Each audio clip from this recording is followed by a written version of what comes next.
Welcome back to my YouTube channel educate वाला। तो आप सभी का आपके अपने परिवार एडुकेट वाला पर एक बार पुनः स्वागत है मेरे दोस्तों। आज के वीडियो के अंतर्गत हम लोग प्रेजेंट इंडेफिनिट टेंस को डिस्कस करने वाले हैं। हालांकि मैंने पिछले वीडियो में जो आपको बताया था, एक साड़ी के माध्यम से, एक डायग्राम के माध्यम से आपको पहचान करना मैंने सिखाया था कि किस टेंस की क्या पहचान होती है। तो आज की वीडियो में हम लोग क्या सीखने वाले हैं, आज की वीडियो हम लोग ये देखने वाले हैं प्रेजेंट इंडेफिनिट का बनाने का तरीका क्या होता है और इसको कैसे बनाया जाता है। जो इसके टेंस होते हैं, सेंटेंस होते हैं, उनको कैसे बनाया जाता है, जो कि मैं वीडियो को लास्ट तक आपको देखना है। मैं इसमें एक से एक तरीका बताने वाला हूं, एक से एक नया फंडा बताने वाला हूं। तो वीडियो को फिर वॉच करना है, पूरा वॉच करना है। सबसे पहले बताने वाला हूं प्रेजेंट इंडेफिनिट की पहचान क्या होती है मेरे भैया। प्रेजेंट इंडेफिनिट की पहचान मैंने ऑलरेडी वीडियो में डिस्कस कर चुका हूं। तो प्रेजेंट इंडेफिनिट की पहचान फिलहाल डिस्कस कर लेते हैं। पहचान क्या होती है? जिन हिंदी वाक्यों की क्रियाओं के अंत में ता है, ती है, ते है। हालांकि क्रिया क्या होती है? क्रिया का मतलब होता है जाना, खाना, पीना। इसके लास्ट में ना नहीं आता है, वो सारी क्रिया होती है। जैसे मैंने कहा जाना, आपने डेफिनेशन सुना होगा, जिन हिंदी वाक्य की क्रियाओं के अंत में ता है, ती है, ते है। तो कहने का मतलब क्रिया हमारी ये है, जाना, खाना, पीना, सोना, ये सब क्रिया होती है। और इनके लास्ट में इनसे कि ये हमारा हट जाए और क्रिया के अंत में क्या हो जाए? जाता है। क्या हो जाए? जाता है। तो कहने का मतलब क्या हो जाएगा? ता है, ती है, ते है, ऐसी कंडीशन आएंगी। तो इसका मतलब जिन हिंदी वाक्यों की क्रियाओं के अंत में ता है, ती है, ते है आदि शब्द आते हैं, उन्हें प्रेजेंट इंडेफिनिट टेंस कहा जाता है। उसके बाद बात की जाए प्रेजेंट इंडेफिनिट टेंस को बनाने के जो हमारे नियम होते हैं, वो क्या होते हैं मेरे प्यारे भैया? तो प्रेजेंट इंडेफिनिट टेंस होते हैं, इसको बनाने के नियम क्या होते हैं? इनको बोलते हैं सिंगुलर। क्या बोलते हैं? Singular subject. सिंगुलर सब्जेक्ट मतलब समझते हो, ही, सी, इट तथा नेम कोई होता है। जैसे कि राम, श्याम, मोहन, घनश्याम, ऐसा कोई होगा तो हमारे सिंगुलर मतलब एक ही नेम होगा, सिंगल नेम होगा। के साथ में वर्ब की फर्स्ट फॉर्म में एस या ईएस का प्रयोग किया जाता है। और आपको यह भी पता होना चाहिए कहां पर इसका प्रयोग किया जाता है और कहां पर ईएस का प्रयोग किया जाता है। ये आपके लिए बहुत जानना बहुत जरूरी है, क्योंकि मैंने नीचे आपको लिखा है। उसके बाद कहता है प्लूरल सब्जेक्ट के साथ। प्लूरल सब्जेक्ट कौन कौन से होते हैं ये भी पता होना चाहिए कि I, you, they, we and two names जैसे हो जाएंगे। टू नेम्स भी हमारा किस में आएगा? प्लूरल में आएगा। जैसे कि मोहन एंड सोहन, ये हमारे क्या हो जाएंगे? प्लूरल हो जाएंगे। लेकिन पर्टिकुलर अगर एक नेम की बात होगी, एक पर्सन की बात होगी, एक बंदे के नाम की बात होती है, तो उसका मतलब वो हमारा सिंगुलर रहता है। और कहने का मतलब अगर दो नाम होंगे, दो नाम की अगर बात हो जाती है तो वो प्लूरल में आएंगे। अगर एक नाम होता है तो हमारे सिंगुलर में आते हैं। और एक नाम के साथ हमारे वर्ब की फर्स्ट फॉर्म में एस या एस का प्रयोग किया जाएगा। जब टू नाम्स या आई, यू, देवी होंगे तो इनके साथ में वर्ब की फर्स्ट फॉर्म में एस या एस का प्रयोग नहीं किया जाता है। उसके बाद बात करते हैं कहां पर एस का प्रयोग किया जाता है और कहां पर ईएस का प्रयोग किया जाता है। आपने देखा होगा कि कुछ वर्ब्स हमारी होती है, वहां पर एस और ईएस मतलब अलग अलग प्रयोग किया जाता है। जैसे गो में गोज होता है, वहां पे एस क्यों नहीं लगाते हैं? ऐसा कारण क्या है? क्या इसका क्या लॉजिक होता है? तो वो भी आप देख लीजिए। इसमें कहने का मतलब ईएस का प्रयोग कहां पर किया जाता है? तो कहने का मतलब जिन वर्ब, ईएस का प्रयोग जिन वर्ब में, बेटा ईएस का प्रयोग जिन वर्ब के लास्ट में क्या होता है? O, X, C H, S H या फिर जेड आते हैं, उनके साथ में ईएस का प्रयोग किया जाता है। मतलब जिन वर्ब के लास्ट में उनकी जो मीनिंग्स होगी, उसके लास्ट में जो हमारी कंडीशन होती है, ईएस आएगा, सीएच आएगा, एक्स आएगा, ओ आएगा और जेड आएगा। ऐसी कंडीशन है जब उनके लास्ट में ऐसी मीनिंग्स या ऐसे लेटर्स आते हैं तो उनके साथ में ईएस का प्रयोग किया जाता है। जैसे कि गो का हमारा क्या होगा मेरे भैया? गो के लास्ट में हमारा, गो के लास्ट में ओ आ रहा है, मैंने बताया भी है। जिनके लास्ट में ये सारे वर्ड आएंगे उनके साथ में क्या किया जाएगा? ये लेटर्स आएंगे जिनके लास्ट में, वो हमारे क्या किया जाता है? ईएस का प्रयोग किया जाता है। तो गो का गोज होता है और सीएस यहाँ पे जगह टीच में होता है पढ़ाना, और यहाँ पे टीचेज हो जाएगा। क्या हो जाएगा? टीचेज हो जाएगा।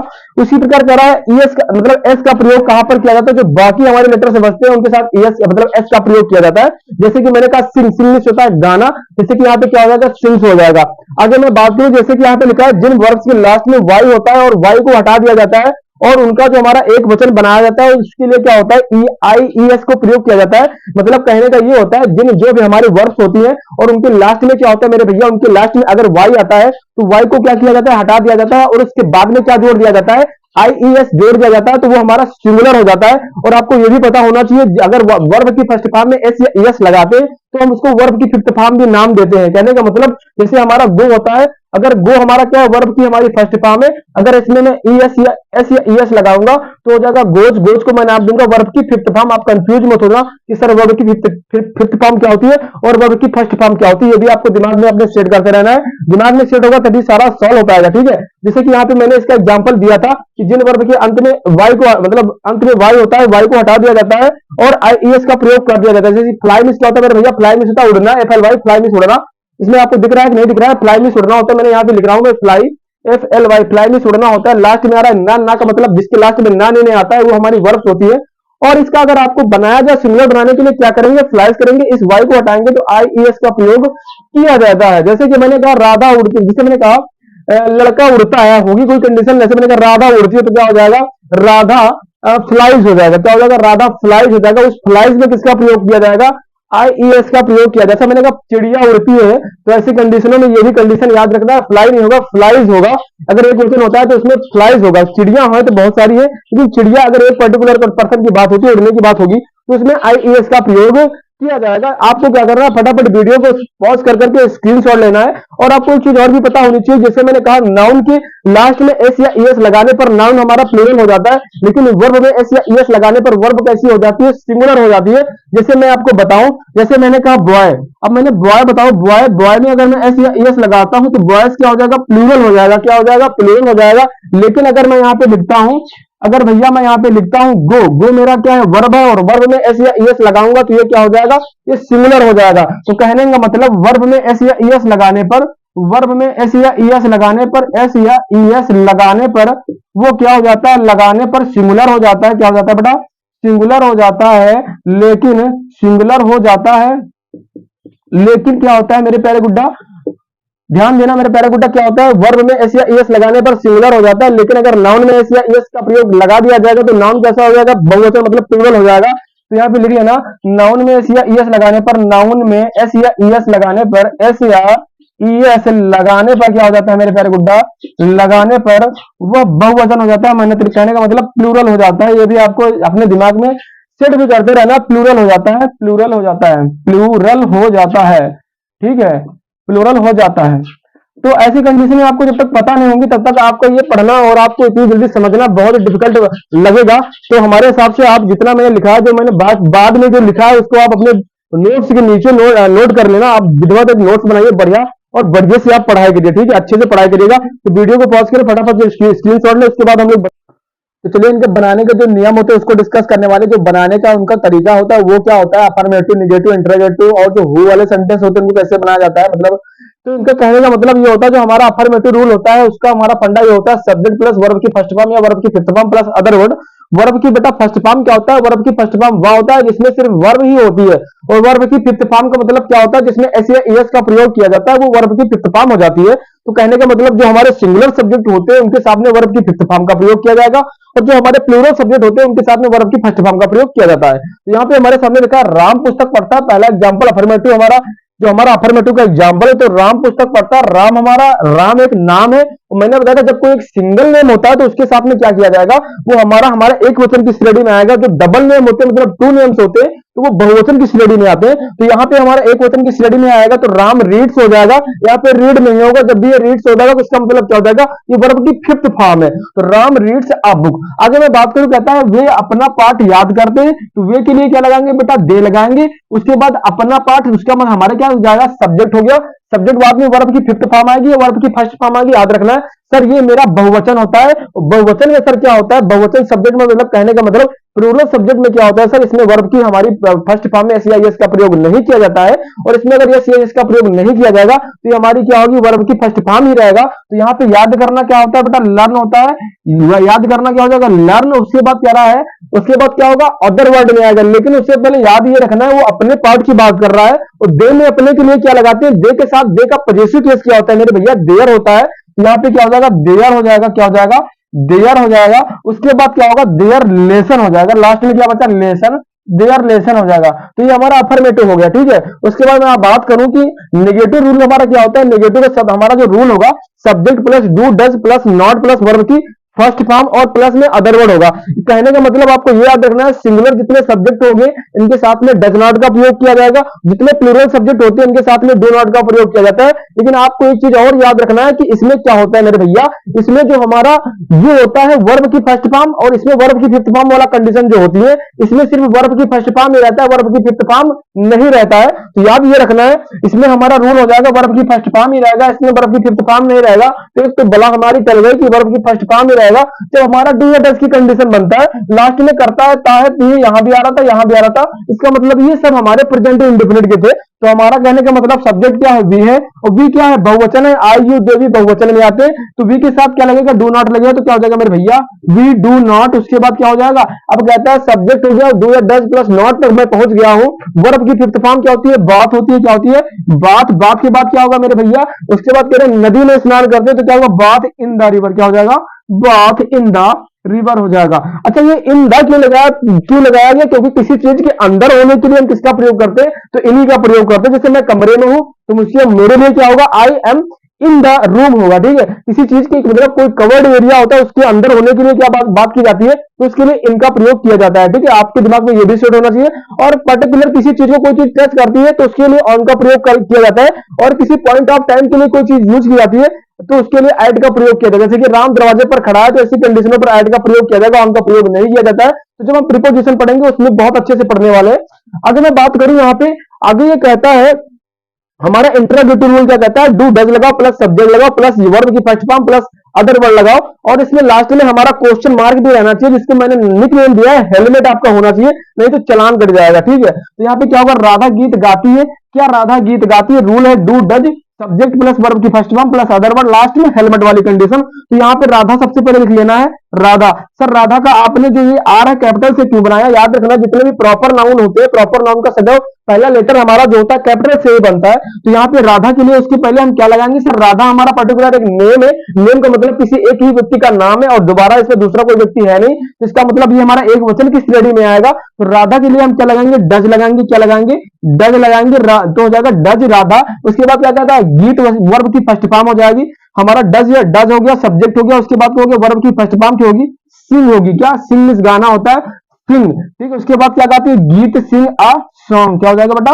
सिंग अ सॉन्ग। आगे मैं बात करूं एवी टाइप प्लस नेगेटिव, तो इसमें कुछ नहीं होने का मतलब इसमें कुछ नहीं होगा। इसमें सिर्फ क्या होगा? Do does plus subject, do does plus subject plus not, उसके बाद में क्या होगा? वर्ब की फर्स्ट फॉर्म। इसमें कुछ नहीं होता, ये हमारा बस एवी टाइप वाला ही रूल पूरा होता है। ये पूरा वही नियम को उसी नियम को फॉलो करता है। लेकिन याद ये रखना है, इसमें सिर्फ हमारा सब्जेक्ट बाद में नॉट लग जाता है। तो ये याद रखना है, क्या राधा गीत नहीं गाती है? यहाँ पे कुछ नहीं होने का मतलब यहाँ पे हो जाएगा डज। डज के बाद में राधा का राधा ही रखना, राधा का श्याम मत कर देना। तो डज राधा, उसके बाद में क्या हो जाएगा? नॉट, उसके बाद में क्या हो जाएगा? सिंग अ सॉन्ग। क्या हो जाएगा? सिंग अ सॉन्ग। पता चला ना आपको? उसके बाद कुछ नहीं करना इन कंडीशनों में जब भी आपको। और ये चीज याद रखना है, इंग्लिश में इनको कैसे पहचानते हैं? इंग्लिश में पहचानने का मतलब जो हमारे एवी टाइप होते हैं, एवी टाइप हमारा इंग्लिश में कैसे पहचाना जाता है? तो कहने का मतलब एवी टाइप सेंटेंस जो भी होते हैं ये हेल्पिंग वर्ब से स्टार्टिंग इनकी होती है। यहाँ भी हेल्पिंग वर्ब से स्टार्टिंग हो रही है, यहाँ भी हेल्पिंग वर्ब से स्टार्टिंग हो रही है। कहने का मतलब ये हमारे क्या? एवी टाइप सेंटेंस है। और एवी टाइप सेंटेंस में कौन से एवी टाइप के हैं? तो प्रेजेंट इंडेफिनिट के हैं, क्योंकि इसमें डू या डज का प्रयोग किया जा रहा है। ये पहचानने में अभी से पहचानना सीख जाओ, ये तो आपको एक्टिव वॉइस पैसिव वॉइस में बहुत सारी समस्याओं का सामना करना पड़ेगा। आगे मैं बात करने वाला हूं, अगला कहता है डब्ल्यू एच टाइप क्या होता है? तो इसका रूल कुछ नहीं होता है। सबसे पहले हमारा एवी टाइप में प्रारंभ में क्या शब्द दिया होता है? डब्ल्यू एच टाइप में क्या होता है? बीच में कब कहां क्यों कैसे आगे शब्द आते हैं, इसका मतलब डब्ल्यू एच टाइप होता है। और डब्ल्यू एच टाइप रूल बनाने के लिए हमारा तरीका ये होता है, इनकी अंग्रेजी सबसे पहले लिखते हैं। तो यहाँ पे लिखा गया वही चीज रूल में कहा जा रहा है। सबसे पहले डब्ल्यू एच वर्ड्स आएंगे, वाई, होम, व्हाट, ये सबसे पहले आएंगे। तो सबसे पहले डब्ल्यू एच वर्ड को लिख लेना है। बाकी ये रूल पूरा इस वाले रूल को फॉलो कर रहा है। बाकी मैंने वही उतार दिया, देख लो आप। डब्ल्यू एच डू या does plus subject plus verb की first form plus other word. कहता है तुम कितना दूध पीते हो? ये तुमसे प्रश्न पूछा जा रहा है, कितना कितना पीते हो, कहां रहते हो, ऐसी कंडीशन जब भी पूछी जाएंगी तो इसका मतलब इसकी अंग्रेजी सबसे पहले बनाना है। तो क्या हो जाएगा? कितना दूध, ये सब एक साथ में रहेगा। कितना दूध, किस कक्षा में, किस गांव में, इन विच विलेज, हाउ मच मिल्क, ये सब साथ में ही रहते हैं। ये पूरा डब्ल्यू एच होता है। ठीक है, ये सब मत करना कि हम सिर्फ कितना की लिख लेते हैं और मिल्क को अलग रहते हैं, नहीं, ये गलत हो जाएगा। डब्ल्यू एच का मतलब होता है डब्ल्यू एच के साथ इसके भी कितना के साथ में जो वर्ड होगा उसको भी लेना है, कितना के साथ में जो भी नाउन होगा उसको भी उठा के लिखना है। कहने का मतलब यहाँ पे हमारा डब्ल्यू एच क्या बनेगा? हाउ मच क्यों आएगा? आपको याद रखना हाउ मेनी और हाउ मच मैंने पिछले वाले वीडियो में बताया भी है, जिसमें मैंने सारी सेंटेंस को पहचानना बताया। हाउ मच का प्रयोग वहां पर किया जाता है मेरे भैया जहां पर आपको मात्रा की बात होती है। दूध को क्या नाप सकते हो? दूध को नापा जा सकता है, इस वजह से दूध में क्या हो जाएगा? इसमें हम हाउ मच का प्रयोग करेंगे। लेकिन अगर दूध को मैं काउंट कर सकता तो इसमें क्या हो जाता था? उसमें हम मेनी का प्रयोग करते थे। कहने का मतलब काउंटेबल नाउन जो भी हमारे होते हैं उनकी अगर बात होगी तो मैं किसका प्रयोग करूंगा? मेनी का प्रयोग करूंगा। अगर मेरे भैया जब भी आपकी ऐसी बात होगी कि जो हमारी अनकाउंटेबल नाउन होते हैं उनकी बात होती है तो उसके साथ में किसका प्रयोग किया जाएगा? मच का प्रयोग किया जाएगा। तो हो जाएगा हाउ मच, क्या हो जाएगा मेरे भैया? हाउ मच मिल्क, एक साथ में ये हमारा डब्ल्यू एच रहेगा। ये हमारा पूरा WH का काम कर रहा है, किसका? WH का काम कर रहा है, तो ये WH हो गया। उसके बाद कह रहा है डू या डज लगाओगे तो हमको ये बताओ सब्जेक्ट कैसा है, सब्जेक्ट तुम है और तुम कैसा है, बहुवचन है, तो हो जाएगा हाउ मच मिल्क। उसके बाद क्या आ जाएगा? उसके बाद क्या आ जाएगा भैया?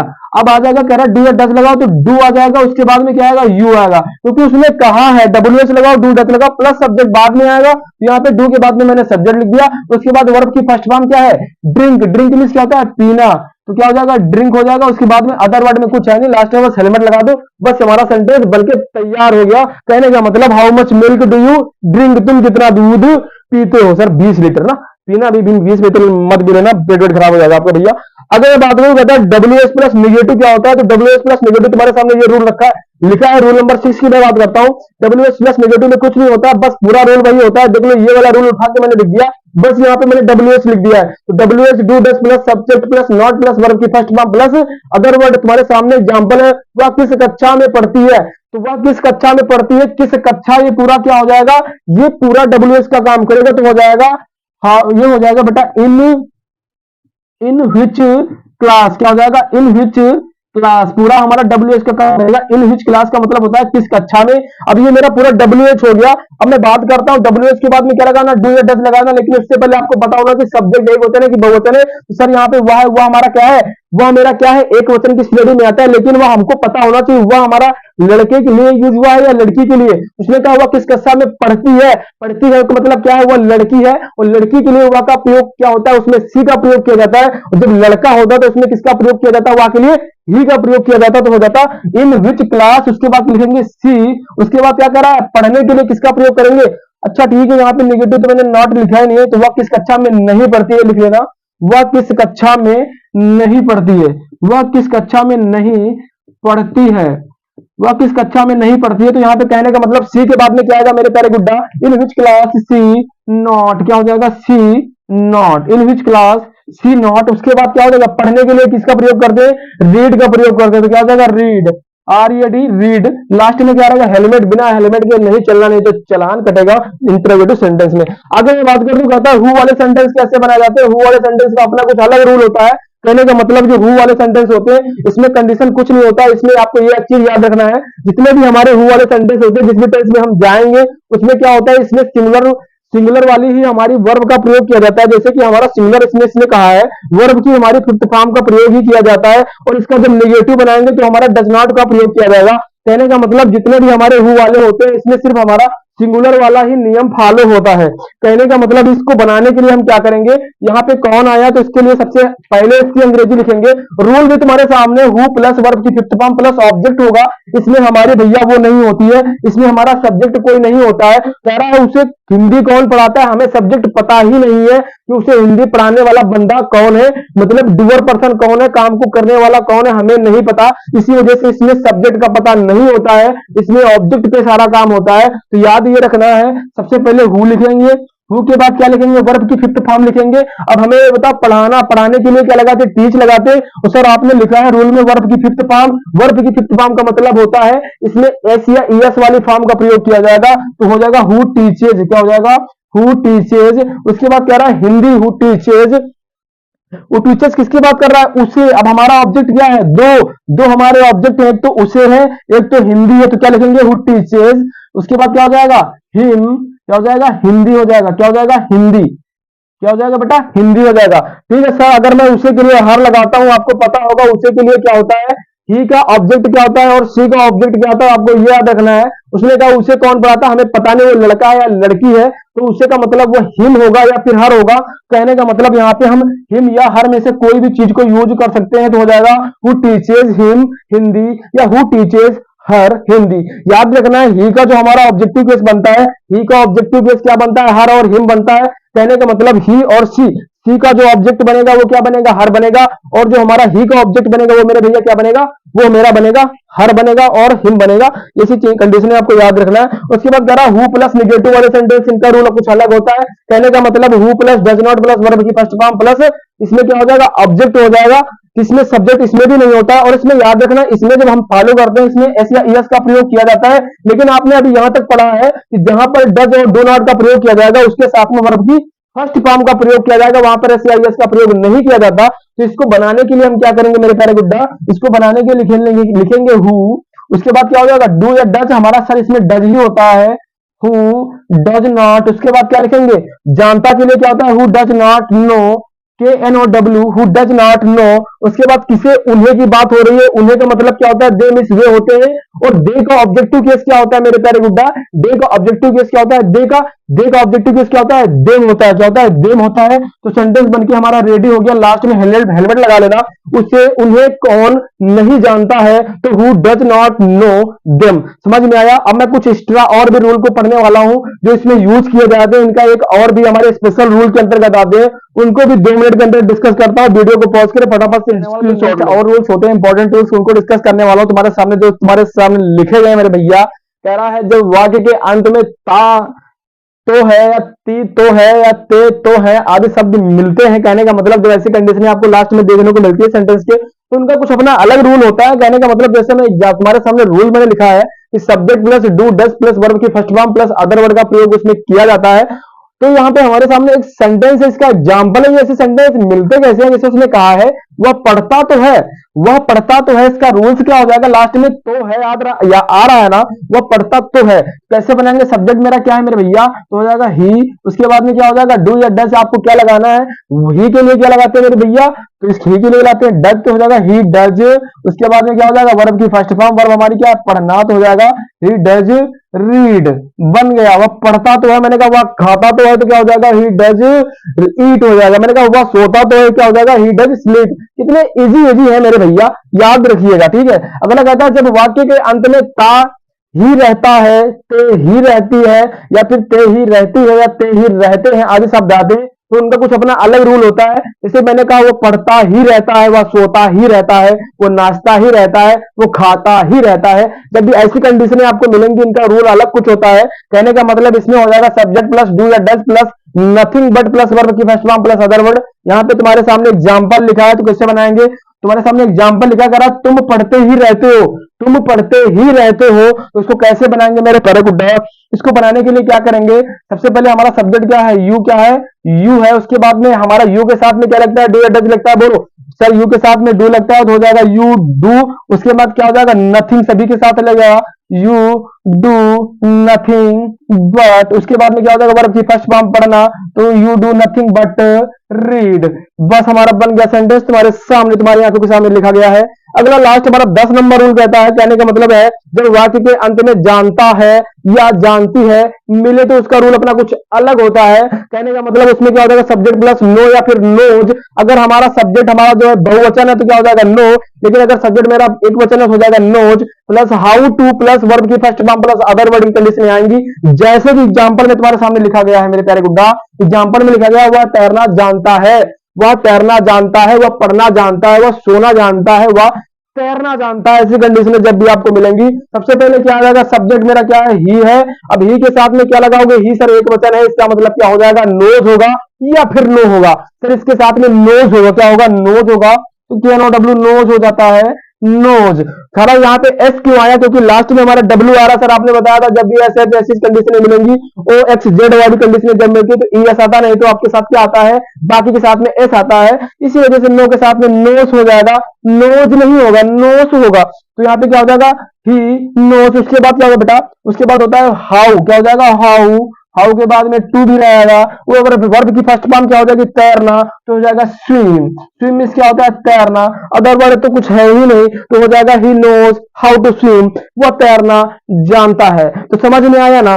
वीडियो अगर आपको अच्छा लगा हो तो वीडियो को लाइक करें, अपने दोस्तों को शेयर भी करें, और अगर अपने नोट्स भी बनाना चाहते हो तो यहीं से अपने नोट्स को कंप्लीट कर सकते हैं। जितने भी मेरे बच्चे हैं जो स्कूल से जुड़े हुए हमसे हैं और जो भी कोचिंग से जुड़े हैं, वो यहीं से नोट्स अपना बना सकते हैं, यहीं से अपना नोट्स कंप्लीट कर सकते हैं। पता है बहुत ही समस्याओं के साथ वीडियो बनाना पड़ रहा है। मैंने तीसरी बार वीडियो बना रहा हूं, माइक नहीं चालू किया 2 बार, और एक बार तो लाइट ही चली गई। कहते नहीं जिंदगी में समस्याओं का आना तो पार्ट ऑफ लाइफ है, और उनके साथ उनकी खोपड़ी में छेद करना ये आर्ट ऑफ लाइफ है। तो समझ सकते हो, जिंदगी में लड़ते रहो, पढ़ते रहो, और मुस्कुराते रहो, हंसते रहो, अपना और अपने परिवार का ख्याल रखो। कहते नहीं है सब कुछ तो सब अपना परिवार ही होता है। कहते नहीं हर एक सपना होता है, और अपना घर अपना होता है, तो अपने घर का भी ख्याल रखना है। तो मिलते हैं किसी नेक्स्ट वीडियो के साथ, तब तक के लिए bye bye, take care, okay, all the best.